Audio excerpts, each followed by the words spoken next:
Quali sono le attività che secondo lei rappresentano un valore aggiunto dell'attività di Arsenal?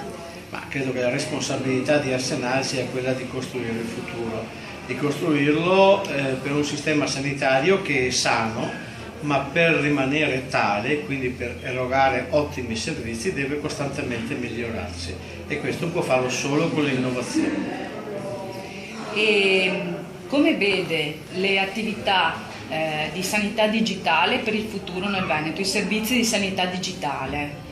Ma li vedo sicuramente necessari, come cittadino li vedo in ritardo, ma mi rendo conto che questo ritardo non si può certo imputare ad Arsenal. Se mi permette le posso fare una domanda finale sul fascicolo sanitario elettronico. Qual è l'importanza del fascicolo sanitario elettronico per la Regione Veneto?